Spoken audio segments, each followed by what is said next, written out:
Hello and welcome to Stories, the True and the Fictional. We are a podcast that dives into the stories of people's lives, everyday people like you and me, or even famous people throughout history. We'll talk about TV shows, movies, books, anything where stories are involved. But it doesn't stop there. We want to get you, the listener, involved as well. So if you have a story, something funny or random that may have happened to you or a friend, send it to thetrueandthefictional@gmail.com. We want to hear from you. So until then, strap in. It's story time.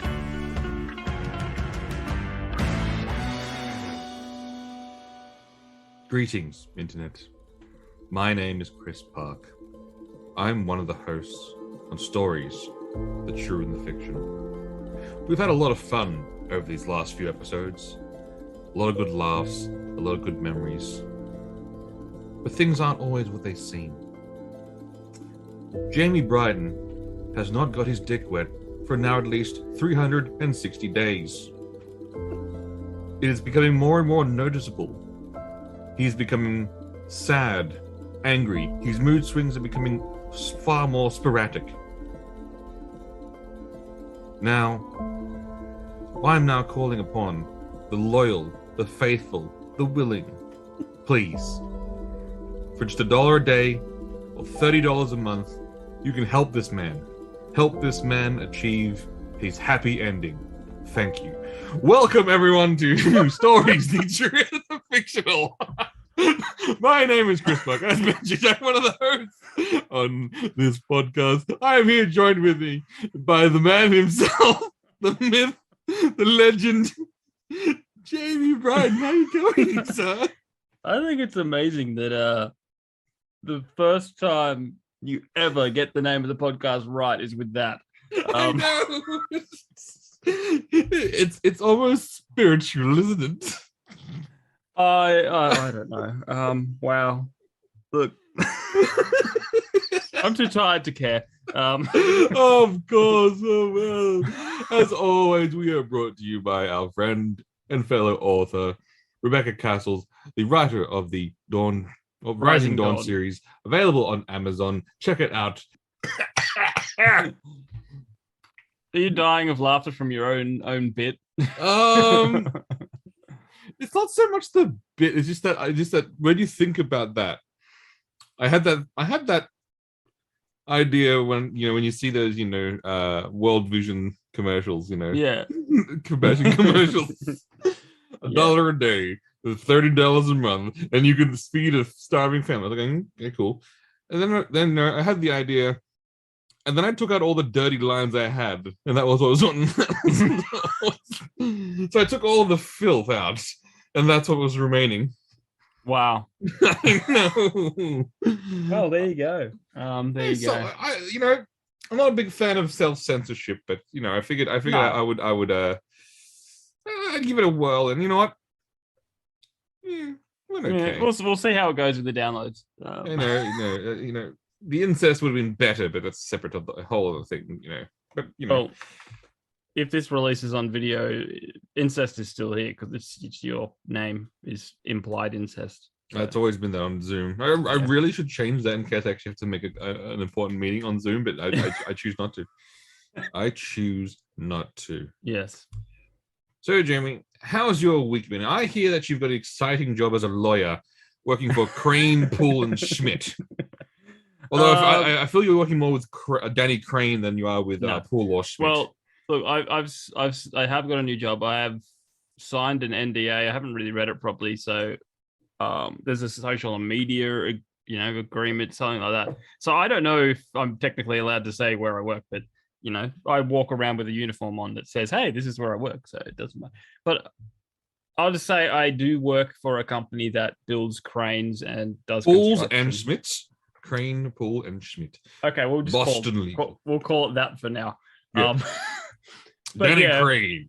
We make the so basically when you go to the office, Chris, you look out, you see construction happening around the place, don't you? I do. Yeah, well, basically, you know how they build a level and then they go up and then they put the frame on for the next level.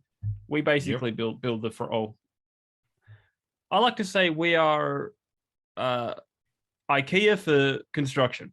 So basically, what you're we saying make- is, We make flat packs. without you, Spider-Man would not be able to have saved Gwen in the first Amazing Spider-Man film. Yes, yeah, pretty much. Well, look at that. Well, you see, having said that, that him saving her in that first movie gave him a bit of too much confidence in his ability to save her. Yeah, and we all know where that led. Yes, to one of the most comic book accurate scenes of cinema. Oh, that was honestly, and I know it's cheesy. Yeah, but the fact that the web was like hands reaching out was just like it's one of those it's like the Logan X on the grave thing. Yeah, you know it's cheesy, but you watch it go, God damn it. Yeah, that's amazing. Yeah, so I stare at those cranes. Apparently, if in 6 months' time, once my probation or whatever my probation period, or whatever it is, the company may be able to pay for me to get a crane license and all that. But okay, here's the thing. And have you ever seen a building? Yes, I have seen a building.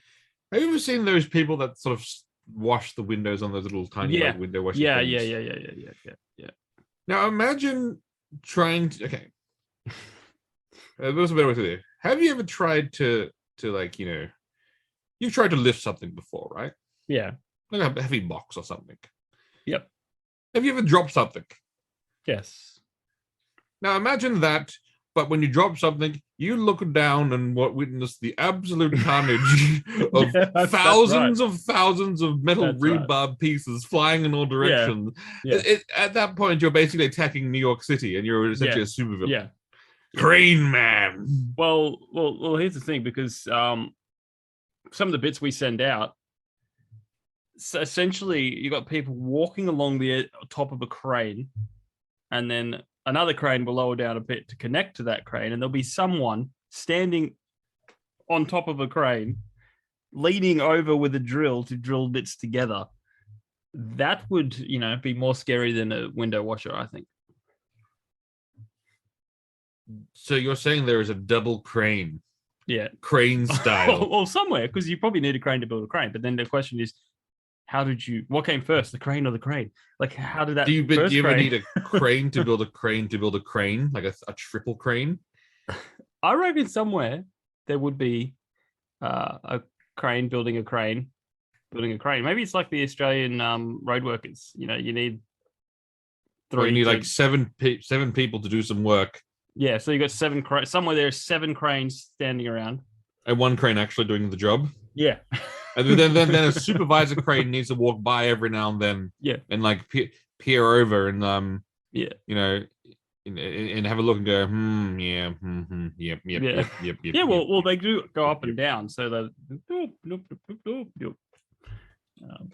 which is the thing that puts me off from probably getting a crane license is the fact that you're sitting in a little cabin attached to this, crane that's like 100 feet in the air, and when you want to pick something up, you've got to tilt back with it. Just even more so on that. Some people say that people go like, people have a strange fear of heights, or maybe put another way, people have a rational sense of what is a rational sense of what could kill them. Yeah. You're on top of a building, not even a finished building. Yeah. One that is being built.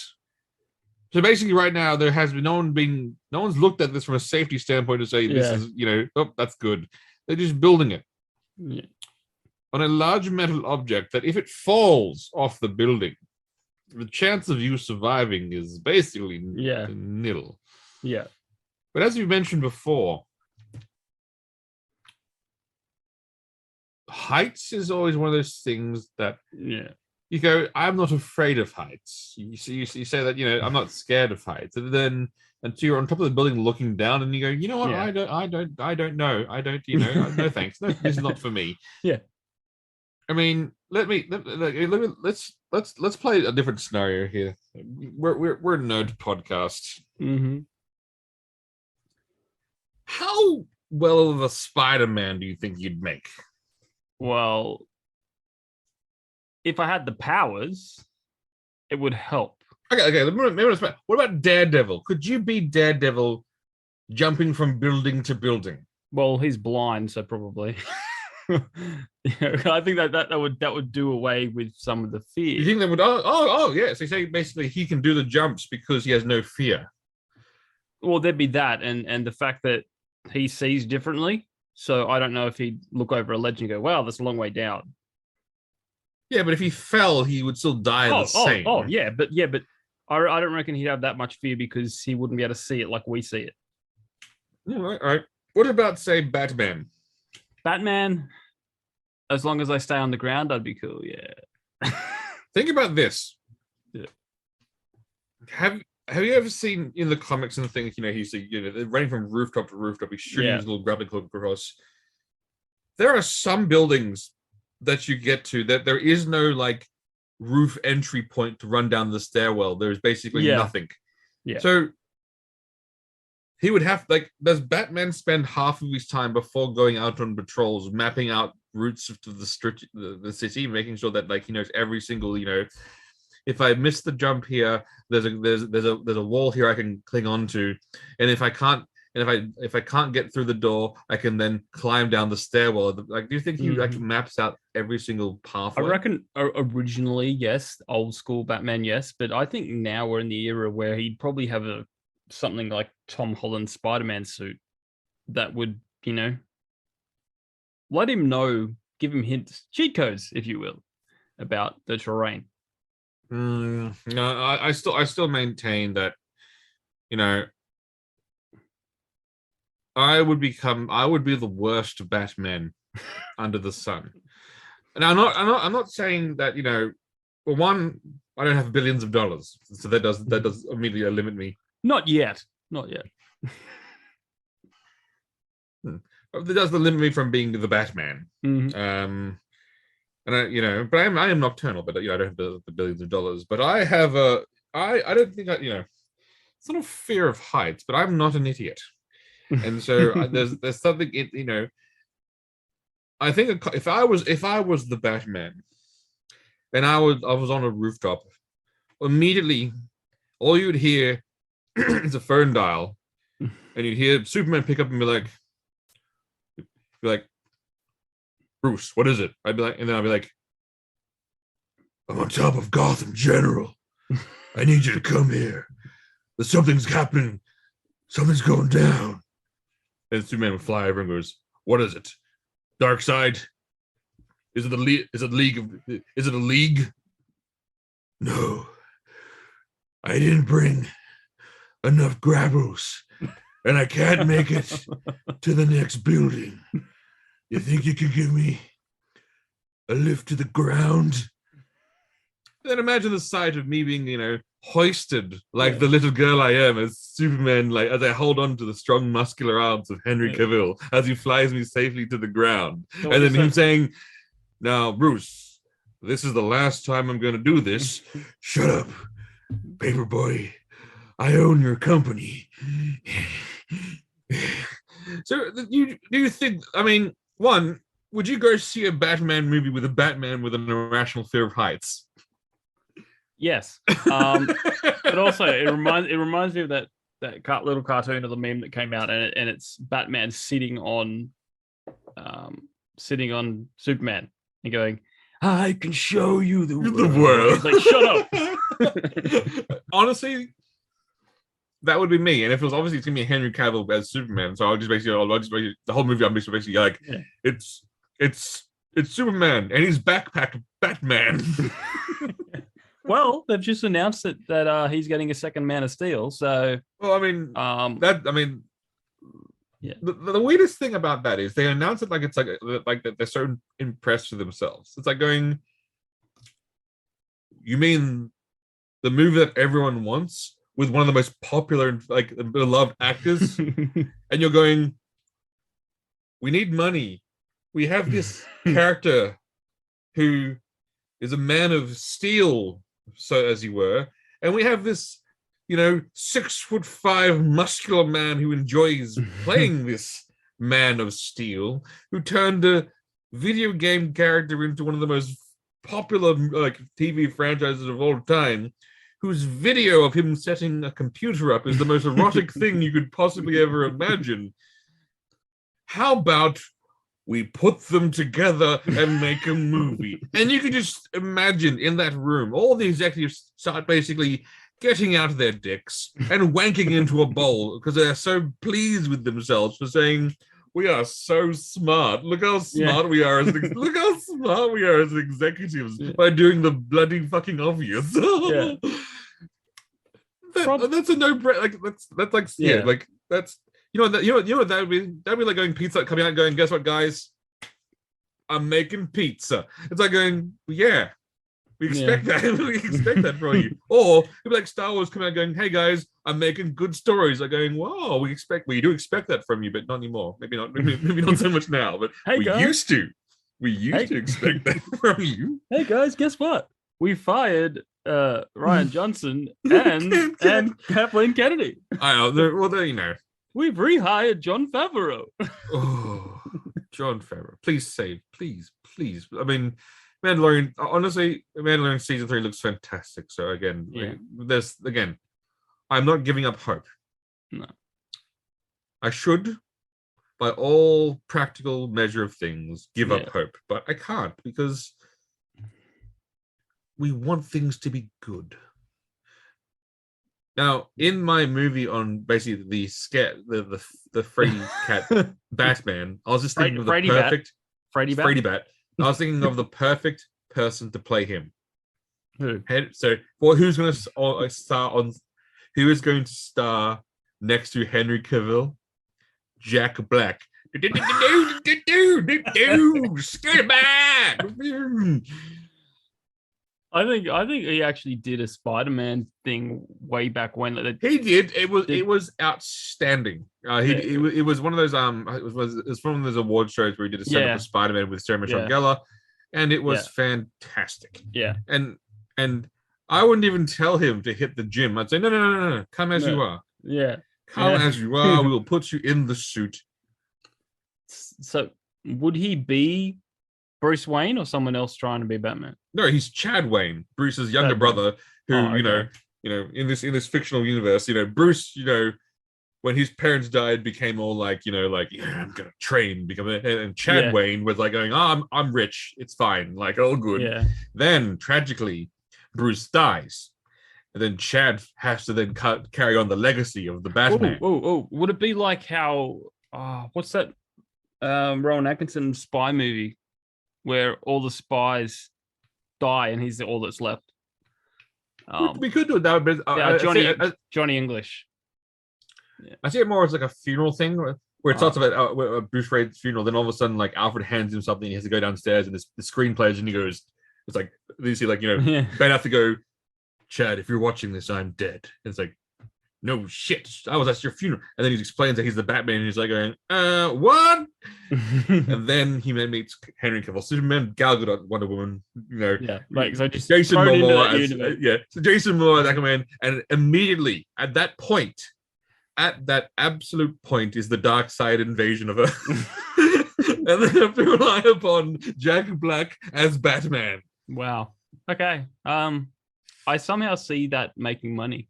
It would make tons of money because it would be ridiculous. And I honestly, you know what?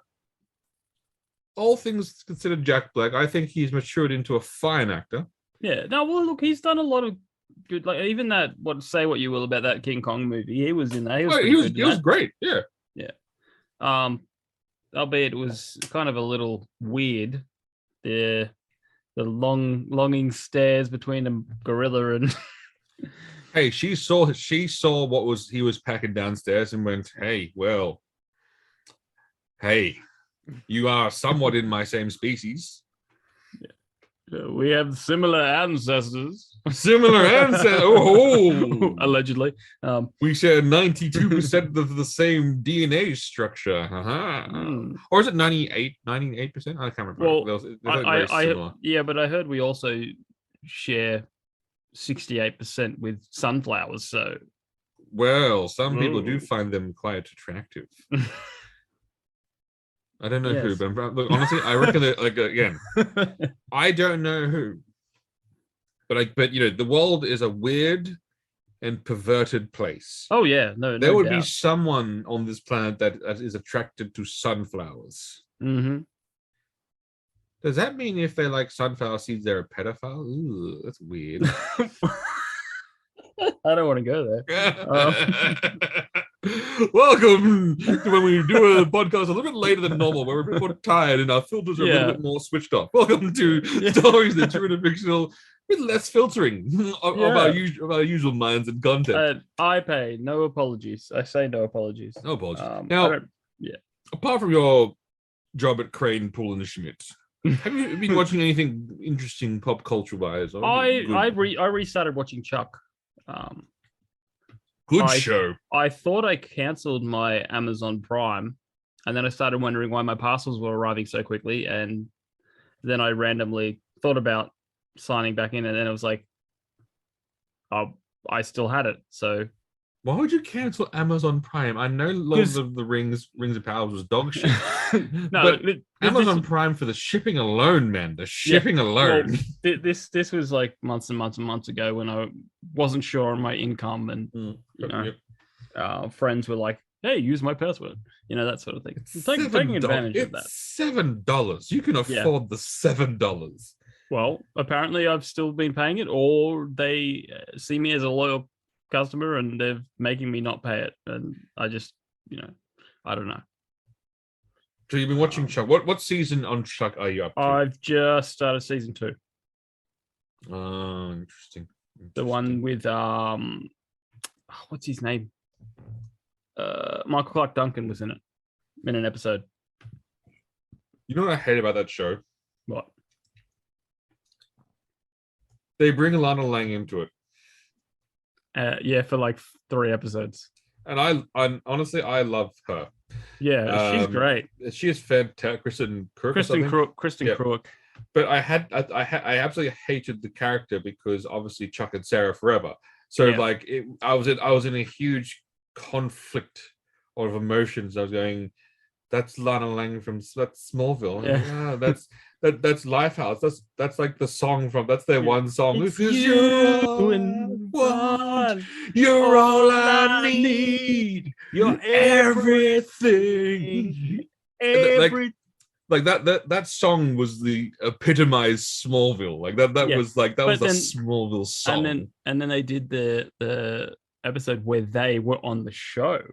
And they played "It's You and Me and all of the people." Yeah. I do. I like, say what you will. I fucking love that band. Like, that's a good band. Those songs are jamming. Yeah. Oh, the 3 songs I know of theirs, Everything, Hanging by a Moment, and You and Me, are just sensational. Yeah. I don't even know if they wrote other songs but those 3. But you know what? Who cares? The big 3 of those songs are. I did find some random one which was very, very good, but it was stripped back and it was like 3 chords, you know. But was it as good as the big 3? I'd say just as good, but it wasn't like it wasn't powerful. It was more like a light stripped back. Right. Okay. No, those songs are basically very emotional lyrics. But, you know. Solid band, Lifehouse. Great. Wonder if they're still alive. I hope so. I don't want to check in case they're not. But she was also another show that I've been meaning to sort of like continue on finishing watching. It was like the Beauty and the Beast, where like the thing where she was like a cop, the most attractive police officer in the history of the universe. I was like going like, I'm not sure if I get to take you. I was like going, what are you doing being a police officer? They explained why she's a police officer, and then like instead of a beast, he was basically like a military experiment. Who's you know, and what makes him beast-like is like, you know, some slight scarring and, you know, things. Is that? But you know, is that honestly? I got a boo boo. No, he's a military experiment. It's actually quite a good show. If you're interested. What's it called? It's called Beauty and the Beast. Yeah. I will check it out. It's got like how many seasons does it have? 4 seasons, 70 episodes. What's it on? Oh, good question. Let's find out. Yeah, because I love Kristen Krug. Kristen Krug. Yes. Kristen Krug. To the point that when Lois Lane came along in Smallville, I was like, ugh. It's like, oh no, like that. Yeah, that was one of the funniest things ever, because it's like going like. You're meant to like Lois Lane, but then it's like no, you're not Lana Lang. Get fucked. Yeah. You know how they solved that, right? In the end, to make their relationship like work. They got rid of Lana. No, they basically made Lex Luthor injected kryptonite or changed her skin into kryptonite, so she physically couldn't be near Clark, and that was how they basically made sure that to end the question of like which one should he be with, because it was pretty obvious which one he should be with. Wow. Sorry, we went into a bit of a tangent there, but tell me more about this Chuck. Chuck. Oh, for those that don't know what Chuck is, it's got Zachary Levi, who is Shazam. He plays a full-on like a nerd. So basically, if me and Chris got government secrets downloaded into our brain in subliminal messages. Outstanding. And so someone will walk in and then he will do this funny little face, which he calls a flash, and he knows everything about that person, like a file just comes up. And it's basically the journey of this nerdy little guy who becomes a spy, and it's quite funny. It gave us Zachary Levi to the world, and also Yvonne Strahovski. Yep. And it's got one of my favorite characters in it, Colonel Casey. Yeah. Honestly. Yeah. Ending was it was open. There's rumors they're going to do a movie. So look, I would like them to, I guess, finish the fight on that one. I believe that show was the funny thing about that show was it was so beloved, but it was ahead of its time. Had there been streaming when that show was out, it would have done a lot better. In my mind, they would have gone more. Yeah. But they had to keep struggling to get seasons on NBC. Yeah. Well, they never knew. They always were on the brink of cancellation. Knew it was a cancellation, and there was all these campaigns, and the fans got together, and But if this was on a streaming service, they would just continue on because it would have been popular. Exactly. Somewhat glad of the death of network television because but but they had a lot of good cameos in it too. Like I said before, Michael Clark Duncan, Timothy Dalton was in it for a while. Stacy Keibler from and the Old Spice guy. Yep. Summer Glau. Summer Glau was in it. Yes, I remember that. Great. Again. Sarah Connor Chronicles, another underrated television series. Yeah. Damn, that was a good show. They had some of the guys from Community in a few episodes too. It had everyone. What's her name? The chick from OC. Remember when the OC was very popular? Oh yes. I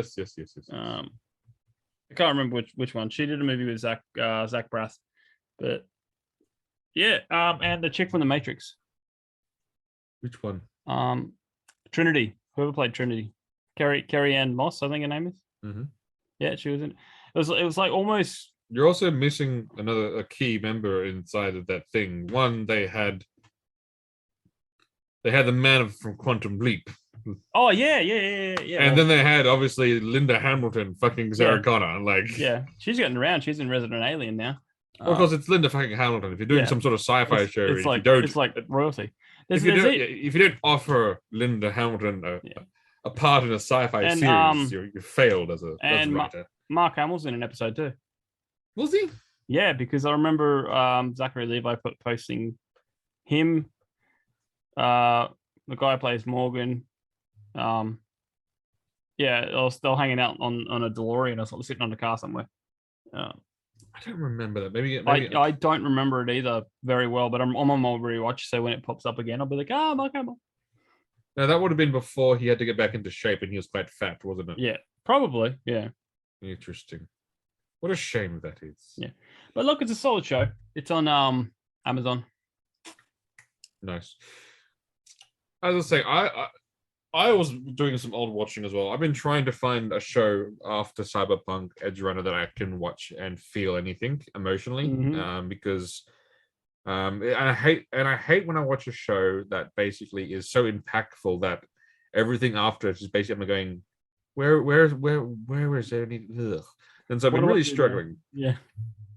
And then obviously today a few days ago the creators said no, they're not going to make any sequel. They're done. And you know, I actually applaud that, because again, you made something so beautiful. Yeah. You don't need to tarnish it. They're saying, no, the story is done. We have told the story that we want to tell. That character is done. The story is over. We're moved on. And I'm going, wow, Naughty Dog, you could learn a lot. I mean, sorry, so you could learn a lot from their like. It is one of the most for the last month. It's been like in the top 18 of Netflix's shows. And it's just for such a long time. This tiny band that wrote the song, the songs in it, is now super fucking popular. And it's like going, but. Look, they'll definitely will make more. They'll probably make another Cyberpunk story with different characters, and that's what they should do. They should again make different characters. Let that story's over. Let's make different characters. But I ended up watching The Incredibles. Oh, because I just want to say, I remember that movie. I remember loving that movie.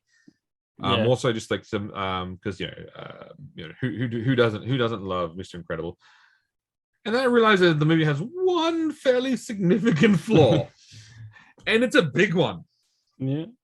All this time in this universe, there have been superpowered people versus villains. And villains of the science variety. Villains also who had also superpowers, because there was a thing on a DVD where there was all these interviews with all the heroes prior to them being kicked out, and they were talking about people that were fighting who had mega death rays and some enlightening people and all this sort of stuff that they were fighting. So it wasn't just your standard variety criminal. And then in the movie, as I say, Mr. Incredible saves someone. Because they're Americans, they start suing all the heroes, and then obviously then some politician who's clearly a Democrat is going, I believe that their secret identities should become their only identities, and everyone goes, oh yay. So they make being a superhero illegal. Why then did all the criminal supers go, well, shit. Well, that's it, guys. Well, that's it. That's what we're no. We can't. No, put away your powers. What's your power? You can shoot fire from your hands, and you can. What's this? You can turn into the embodiment of Godzilla and destroy the city. No. We're going back to good old-fashioned bank robbery with knives and guns, because the law says we can't use these powers anymore. We are law-abiding criminals. We are law-abiding criminals who will then obey the law that has just been passed. And now that we know that there's no such thing as supers, we will not take advantage of that to run fucking rampant. Yeah. When you think about that, you're like, that is just... The world is flawed. Yeah. That is... Now you know how I sometimes feel about Back to the Future when I think about it too much. Yeah. But the thing is, the crazy thing is on this whole this whole concept. This concept worked in Watchers when they said no more supers, because supers in Watchers were not... They had no powers. Yeah. They were just vigilantes with dudes fighting each other. So again, that made sense. And so when they try to tell this story again, but they gave them more powers, it's going, well, that makes no fucking sense. And again, let's say, for example, they said no more supers. It said, you, Mr. Incredible, can't be a super. You're going to become an insurance salesman. Wouldn't you not think someone of that power would be going, I'm going to go play for the NFL? And I'm going to become a millionaire and basically do anything other than insurance salesman. Crazy movie. Again, I still love that movie. It's still such good fun memories of it. But that's a fairly glaring plot hole in that whole concept. And that's Speaking of your other movie you mentioned, Back to the Future, Mm-hmm. I still like the theory that the reason why Doc knew where to pick up Marty was because the first time he didn't know, the first time he didn't Yeah. get, they didn't get there in time. Yeah. And I love that theory. I love that Yeah. theory that, you know, he looks down, looks back, looks down, and jumps, and it's like, yeah, because you know, Doc made sure he was back in time. He got there he got there the second time. He didn't get there he didn't get there the first time. He got there the second time. Yeah. I think it's a fan theory, but you know, it's a good one. Yeah, definitely. Now, speaking of criminals, law-abiding criminals. Law-abiding criminals, yeah. Well, these ones aren't so law-abiding, but they've done some stupid things. I love World's Dumbest Criminals. I remember watching a video of a guy. It was outside a service station or something, and he walked in and he cased the place, and then he walked out and put a mask on, and he's wearing the exact same clothes, and you know, and then robs the place, and he's like, "We saw." So I found an article. So I'm gonna share you one little story called "The Goldilocks Burglar Caught Napping." All right, tell me the story. Okay. A retired couple from Lancashire, I think that's how you pronounce it. Lancashire, yeah. Returned home from a holiday in 2014 to discover a burglar fast asleep in their bed. Martin Holtby and Pat Dyson were amazed to find the intruder had done their dishes, washed his underwear, and even bought some groceries.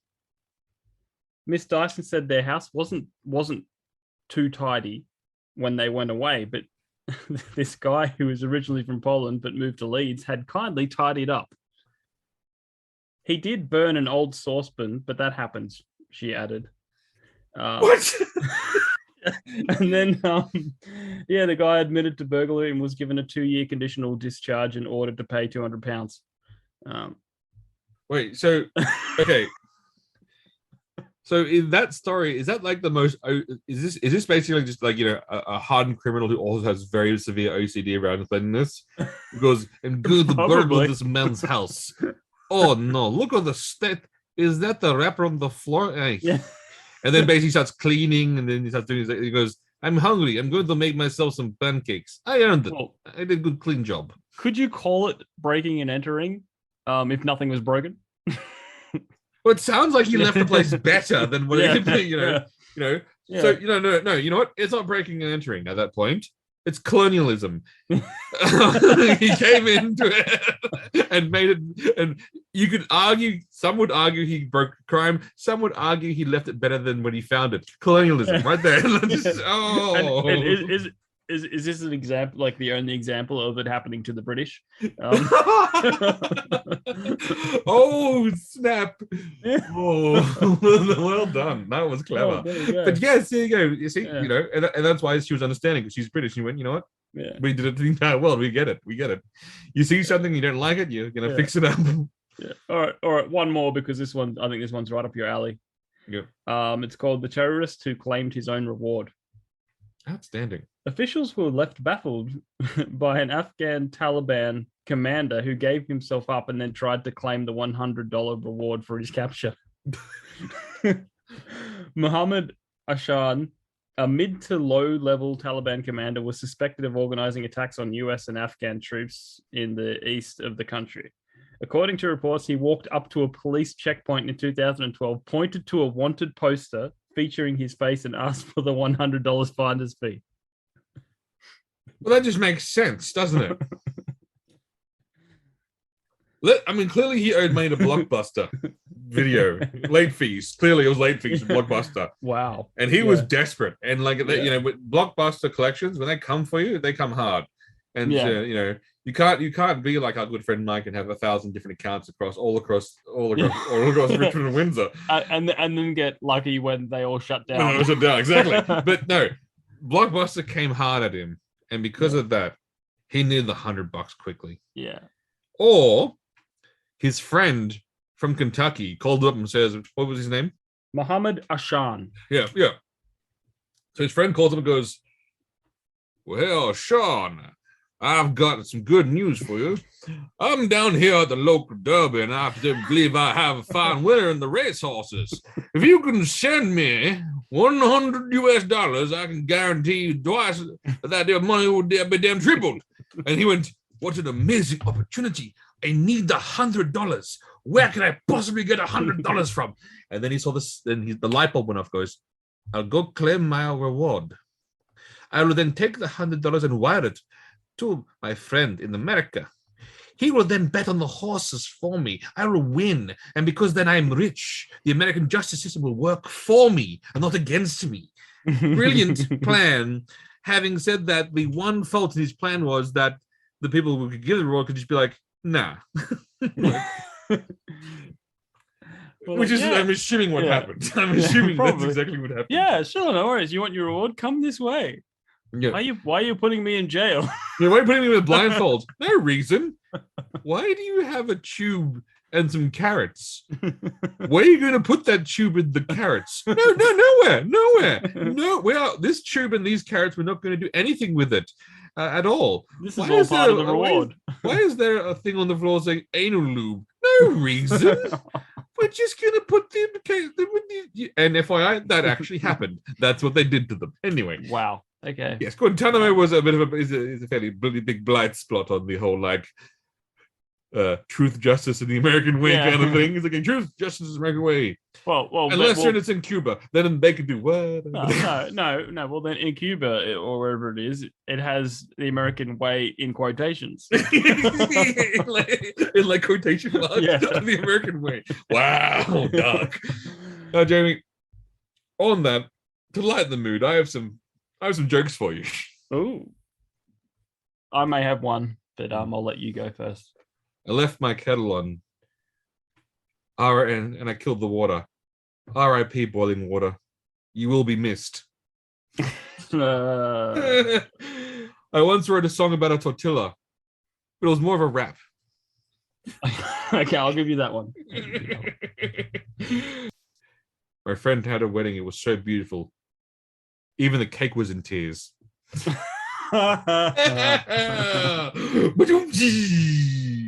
You have some now, Jamie? You would return fire? Here's my return fire. Did you know, Chris, if you get pregnant in the Amazon, it's next day delivery?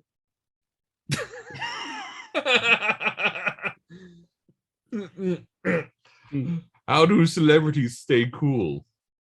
How? They have many fans. Okay. Yes. What's Forrest Gump's Facebook password? 1Forrest1. Yeah, I know that one. Yes, you knew that one. Yeah. What did the fisherman say to the magician? Oh, okay. What? Pick a card, any card.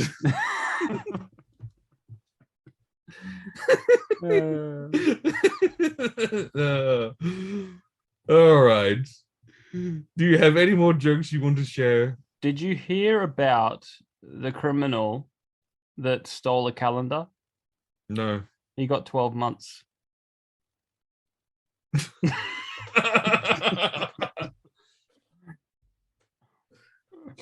What do you call an illegally parked frog?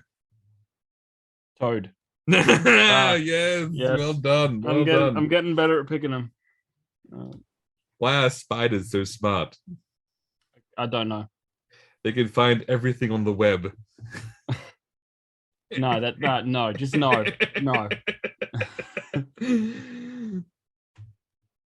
Did you hear about the circus fire? It was intense. Okay. Yeah. Okay. Moving along. One more. How many guitarists does it take to change a light bulb? How many? Just one. Oh no, wait. 100. One to change the light bulb, the other 99 to say I can do that better. Oh. And I say that as a guitarist. I love guitarists. I love how they look at the bass player and go, "We're better than you," but you're basically the same thing. Like, well, it depends on the bass. Look, I've played enough punk rock shows and pub shows to to know what a good bass player is. Like there's ones that just do the dung dung dung the notes, and there's ones that actually move around the But if you were playing let's say your band had 2 guitarists and a bass player. Yep.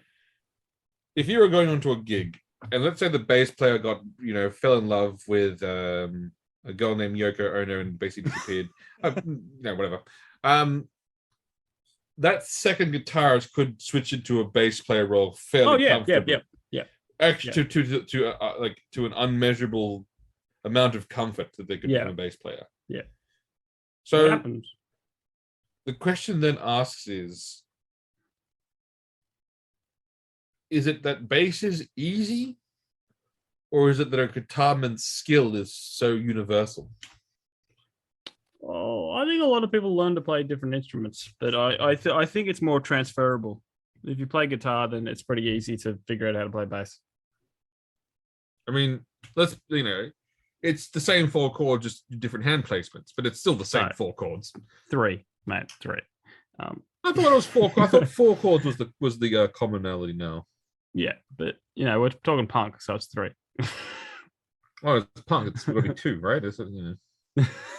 No, that's only for the verses. Right.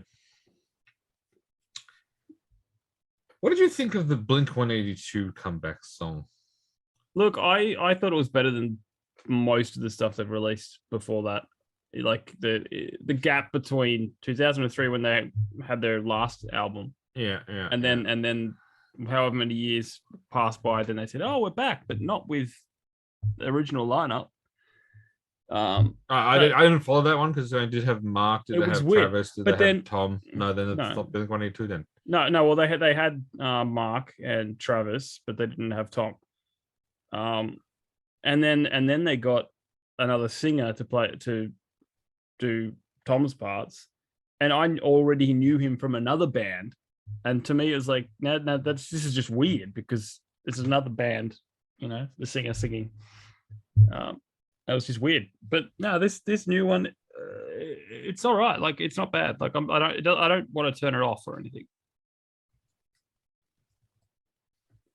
But I mean, like people replace singers all the time. Yeah, I mean, Arnel Pineda, the lead singer of Journey. Yeah. Well, the new lead singer of Journey, the Filipino dude, like the tiny little Filipino dude that can absolutely fucking rock those Journey songs. Like, have you heard? I haven't. I have no idea how that happened.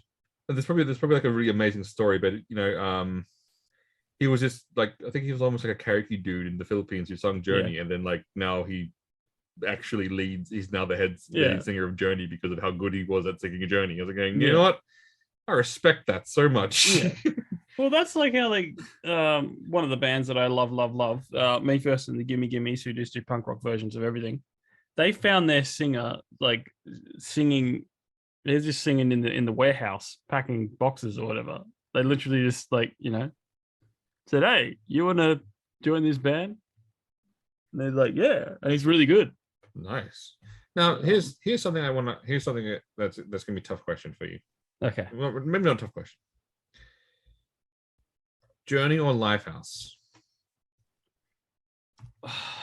Well, look, I don't know if I can answer that because I'd want to have to do a full analysis. Maybe I'll come back to you. Based upon the songs we would know. So the 2 songs from Journey and the 3 songs from Lifehouse. Well, honestly, I think Journey have the stronger 2 songs.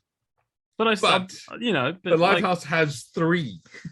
Yeah, but for a proper analysis, I'd want to sit down and binge Lifehouse and then binge Journey. No, we will not be having any of that proper analysis nonsense. We will have an opinion based upon science. I have more emotional which is feelings. I have more emotional attachment to Lifehouse. I discovered Journey probably after Lifehouse, to be honest. Through Scrubs, right? That was your introduction to Journey. Yeah. And then I'm not saying one band's better than the other, but just But can we all admit that basically the 80s was the best era for music? I don't know if it was the best. It was just probably Maybe one of not the maybe not the strongest. best, but it was. But other till that, like I realized something the other day. I felt like I knew, but there was a singer that I was listening to on YouTube, and I was like going, I actually, and it was one of the few modern singers I was going, you know what, I don't think you're terrible. Her name's Ava Max, and she's quite good. What I realized though, as I've now listened to her, she basically does 80s music.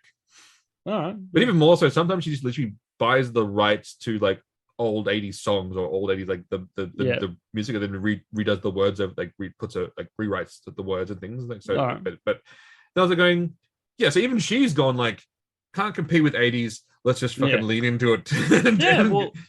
No, I'm all for it. Like I love the vibe of the 80s, and I don't understand why music artists today couldn't just write in that style. Even if it's new, brand new, but go back to the synth, to the hairdos. There's again, but you hate glam metal though. You said it before, even though I'm not I'm very selective. There will be ones that I like, and there'll be ones I'm like, eh. Like Wigwam, come on, they're great, fantastic. Because who doesn't want to ask the question of, do you want to taste it? I mean, clearly it's important, and that's why James Gunn gets me, because like he even said I'm gonna make an introduction to this show that you're not gonna want to skip, and I never fucking skip a single introduction to Peacemaker because of that one excellent song. To the dancing, it's hilarious because like clearly like it's so good. Yeah, James Gunn, you know what? If we had to hand Star Wars off to anyone that was not named Jon Favreau, I'd say let James Gunn have a crack. Yeah. And yes, that would become a far more 80s sci-fi than probably we're used to, but you know what? Lean into it. If you're gonna get James Gunn, you're gonna get James Gunn. And he'd probably find a way to tie in Guardians of the Galaxy. I mean, let's roll it back.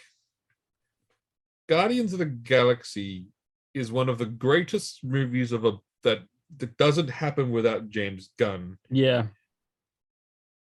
A random comic that at the time no one liked it. No one cared.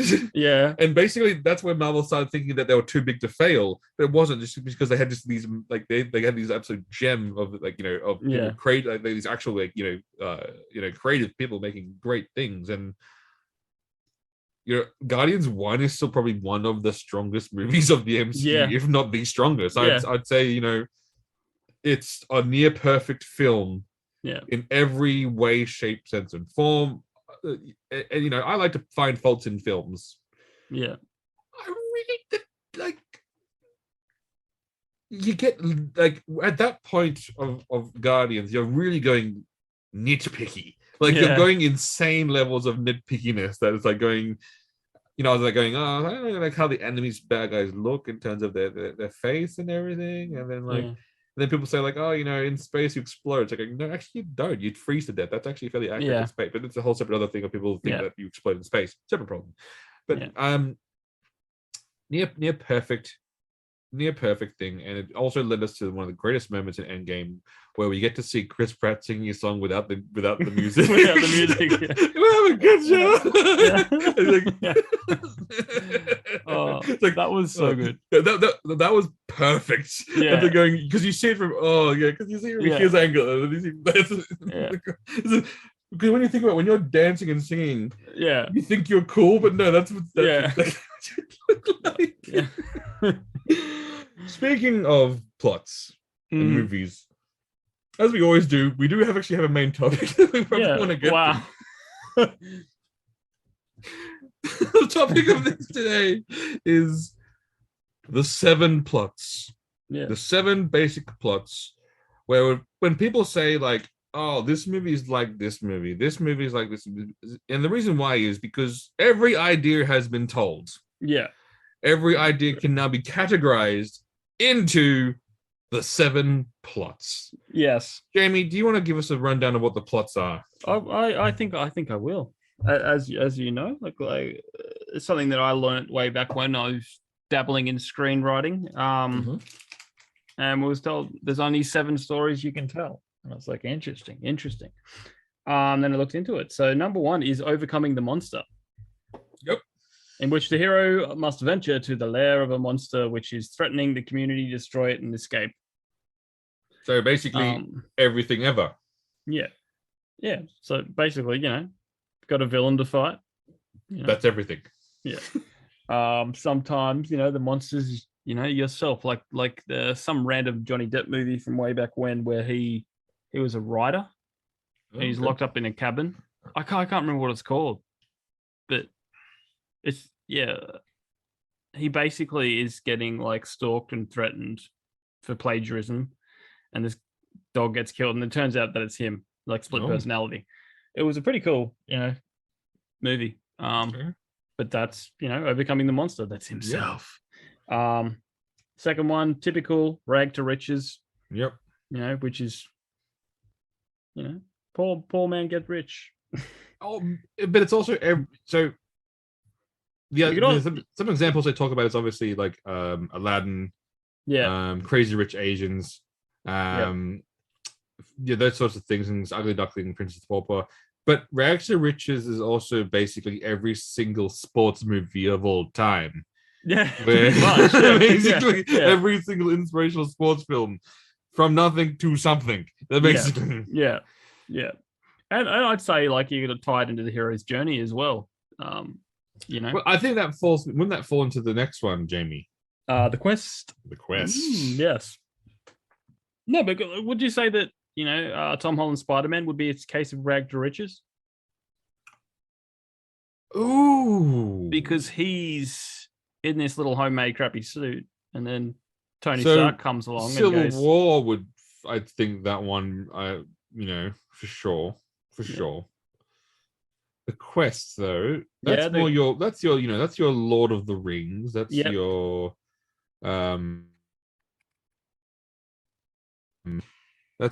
Indiana Jones films. That's basically you're setting out to do something, acquire something. Yeah. And you face obstacles along the way. Yeah. The hero's journey. Yeah. But then the next one's pretty similar. Voyage and Return. You see, that one actually is probably a little bit more the hero's journey, because the return part is actually a key element into the hero's journey. The return. Yeah. Well, I think Voyage and Return. It could be Back to the Future would fall into that. The Lion King. Yes. Although would Back to the Future be more the Quest though? Because it's all about returning with experience. Maybe the second one, but with the first one, he's stuck there. Like he didn't intend to go there. He was stuck there and almost made out with his mother. Actually, no, I'm pretty sure they did kiss, didn't they? No, they kissed. Yeah. And then she was like, "This is weird. It's like when I'm kissing you. It's like I'm kissing my brother." And he's like, "That totally makes sense." Apparently, originally they wanted to do a little bit more than that. That's my kind of film. Yeah, but then I think the producers were like, "Whoa." No. I mean, it's just again some playful incest. It's just it was the 80s. Yeah. Playful incest. Next one, which covers a lot, comedy. Can you think of a comedy, Chris? I think I have seen some of these so-called comedy films. Yeah. The Last Jedi. Actually, that might be the next one, though. No. Tragedy. Yeah. I mean, a lot of these are pretty obvious. Comedy, tragedy, Romeo and Juliet. Tragedy. Yeah. But Rebirth. Yeah. So basically, an event forces change, and you become better. See, that's to me more the first Spider-Man film in the MCU, where basically, he gets given the suit, loses the suit. Yeah. But because of that, he is forced to become better than what he is. Yeah. And then, so to me, that seems more the rebirth. Yeah. or all of the Thor films as well, where they change his Yeah. personality to make him become something else and something different. And I think redemption would come under the rebirth angle as well. Redemption in the rebirth, Yeah. absolutely. So Darth Vader. Interesting. Yeah, I'd say so. Yeah. Now, the question is, Jamie. Yes. Could you write a story without using the 7 pillars of storytelling? Yeah, it'll be a guy in a room. Because I don't think you could. Yes, I would call it Cavill in a box. Cavill in a box. And tell me about Cavill in a box. Well, every now and again, it peeks open and you get a little glimpse of Cavill. Yeah. And then he goes back down. It's basically going to be a 2-hour Family Guy joke. Like, so when Peter Griffin falls over and hurts his shin, he goes, ah. Well, it's going to be basically Henry Cavill toying with the audience as he hides in a box. No, I've got a better film that I think is probably that doesn't fall into any of these categories. I think is perfect. Okay, what? It is going to be a 2-hour film of Henry Cavill and Cat Graham playing chess. That's it. No, that's it. They're sitting down and they're playing a very competitive game of chess. All right, now I'm trying to. Now they're not talking to each other. There's no banter. There's no like back and forth. Oh, are these two characters interesting? No. That's a comedy and that's building story. And I'll have none of that. It is just them playing a serious game of chess. I'm trying to figure out how that would be. It's not. It could be. If they were bantering, that would be that. If they were bantering, yes, you could fall that into comedy. You could fall, but no, they're not even talking at each other. Chris, what would happen if you put the two in the same room? Well, I mean, or are you saying that they don't know? Are they playing Battleship? No, they're playing chess in the same room there, so they could see each other, but they're just not talking to each other. Right, they're just playing a very it's like a severe game of chess. And who wins? No, see, this is where, because if you, depending on the winning, you could also argue it could be tragedy, comedy, quest. Yeah. The film ends before the winner is decided. So it's basically the Grey or whatever it was called. Yeah, we just got to black halfway through the chess game. Or The Sopranos. Yep. There's no context of why they're there. They just walk in. Now, outfit. She is wearing black high heels, jeans, white t-shirt, leather jacket, and he is wearing, let's just say, a full business suit. So there's no even outfit-wise. There's not even. It's not that they came from the same event. They're wearing two completely different things, and they just sat down and they just started a game of chess. All right. Go find how that's connected to the 7 stories in any way, shape, or form. Yeah. Okay. No, look, that works. That works. But people say, would people go see that? I think they would. Definitely would. Honestly, if we put that on Netflix, I reckon we'd be in the top. I reckon you'd be in the top 10 for quite some time there. Yeah, no, that could work. Now, if I wanted to pander to the audience, yes, I'd have them banter, and then that's but no, just serious game of chess. Would you allow them to wink at the camera just to keep people a little more intrigued? No. Just them playing chess. It's just Henry Cavill leaning on a desk. Yeah, every now and then just staring and intently, rubbing his chin, going.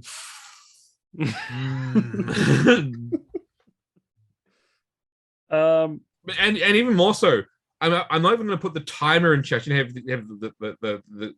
the clicking timer where you have a timer, because then that builds suspense, and that's building plot. We're not building plot in this movie. Yeah, I almost thought of one, and I was like, no, that's a comedy. I was like, what if it was Will Ferrell singing "This Is the Song That Never Ends Forever"? Comedy. But it would be a comedy. That would be a comedy. You know.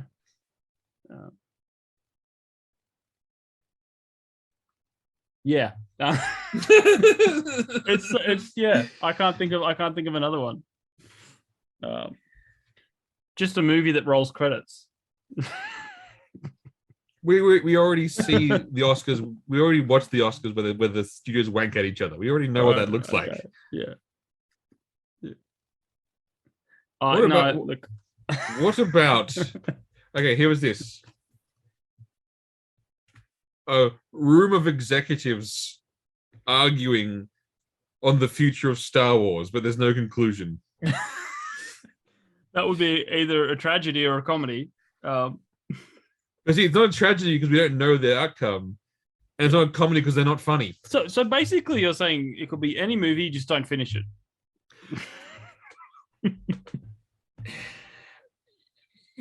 Finishing, that's the thing, isn't it? Yeah. Finishing is it again? It's important for the viewing audience to have an ending conclusion. Yeah.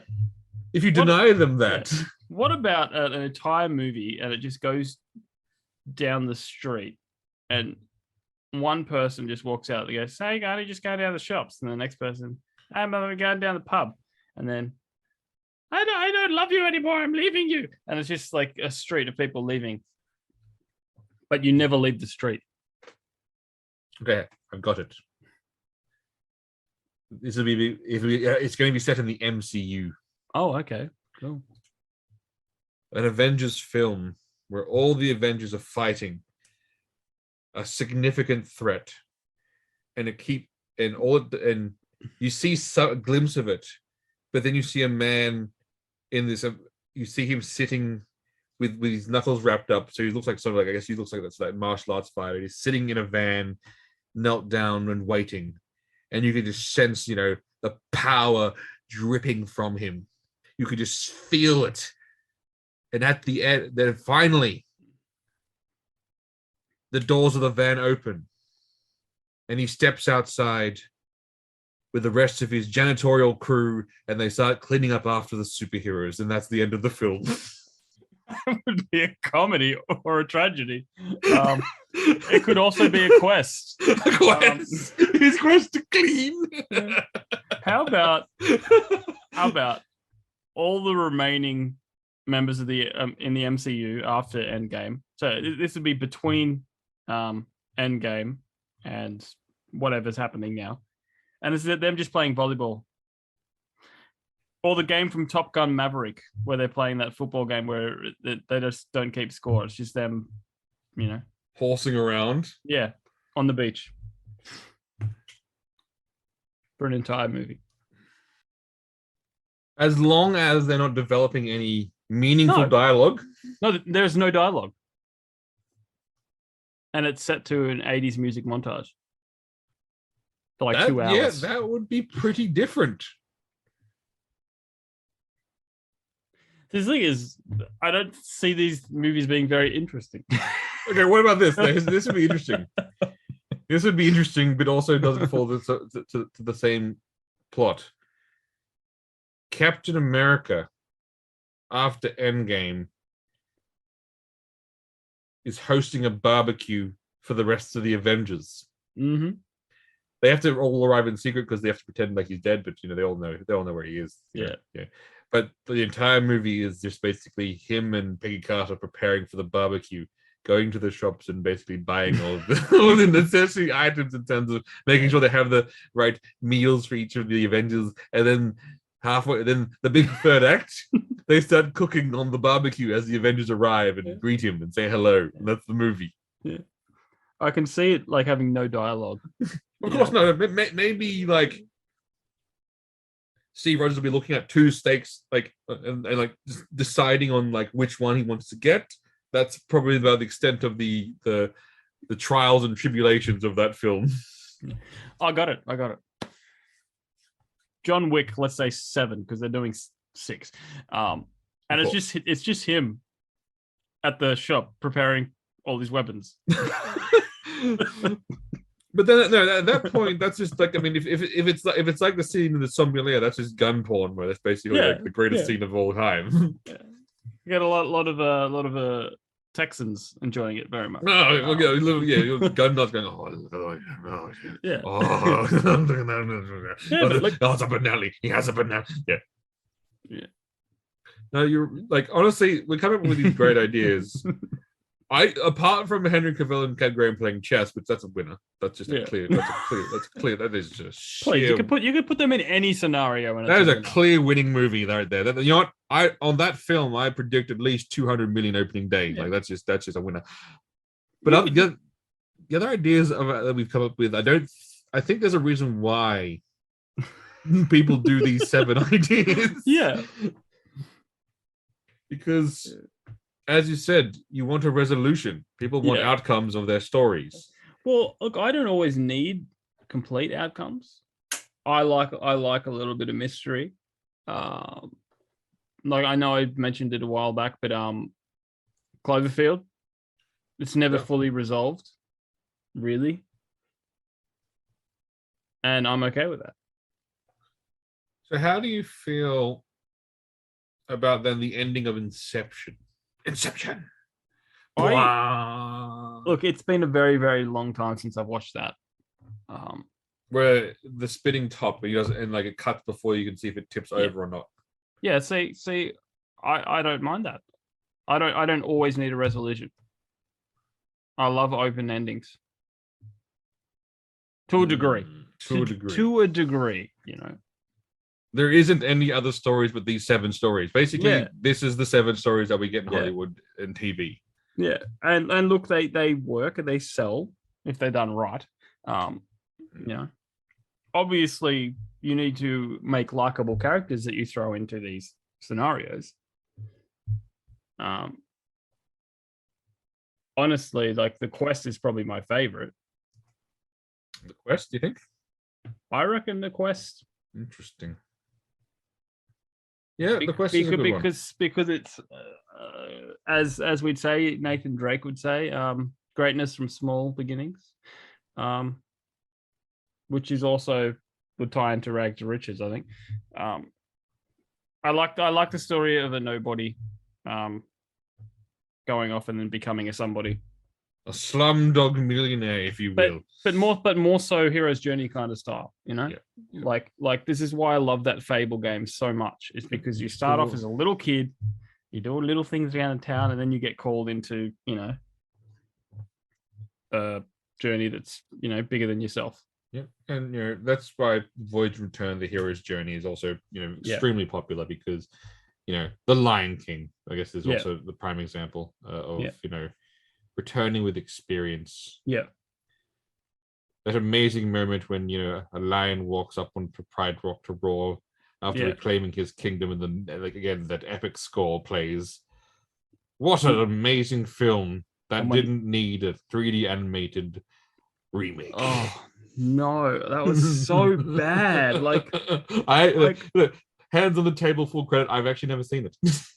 You don't look, honestly, it's a comedy, an unintentional comedy, because there's you hear the emotion, but you don't see the emotion. It confuses you.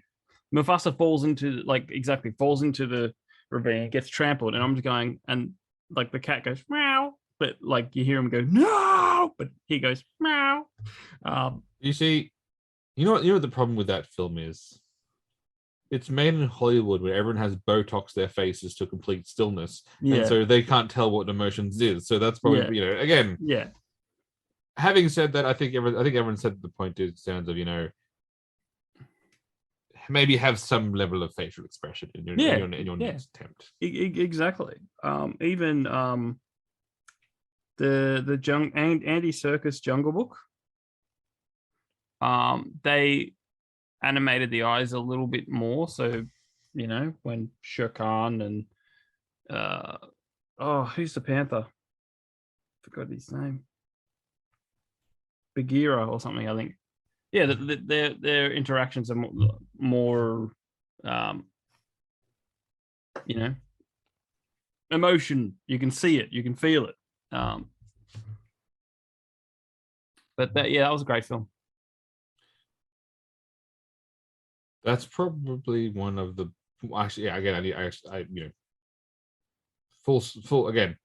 Haven't seen that one either. Probably should Really? go see that one. Yeah. Yeah. Well, no, because it's the Disney version with Bill Murray as Baloo. Yep. Christopher Walken as King Louis.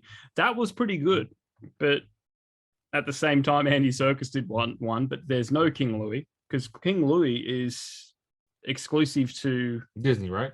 Disney, yeah. But still, like, his version is the original, right? Yeah. And it's Benedict Cumberbatch as Sher Khan, Christian Bale as Bagheera. And it's a phenomenal cast. It's a little more dark. You might enjoy it. But I think it's only on streaming. It didn't go to cinemas. But on that, what do you think? What do you think Jungle Book? What do you think Jungle Book is? Where does that fall? Voyage and Return? Oh, good question. Because he's a little boy that's separated. Rags to riches. You reckon rags to riches? Yep, rags to riches. Riches does not necessarily mean money. Oh yeah, no, I get that. Yeah. So I think this is I think this one falls definitely into rags to riches. I think 100%. Now, before we wrap up, Jamie. Yes. Do you have any final messages you wish to say? Oh, the spiel to the... Well, listeners, just remember, for $1 a day, you can support... No. $1 a day, $30 a month. I was trying to wrap it up. But thank you for listening, as always. If you have a story, please, like I say at the intro to this podcast, send it to thetrueandthefictional@gmail.com. We will read it out and comment on it and audio commentary from Chris. It will be wonderful. As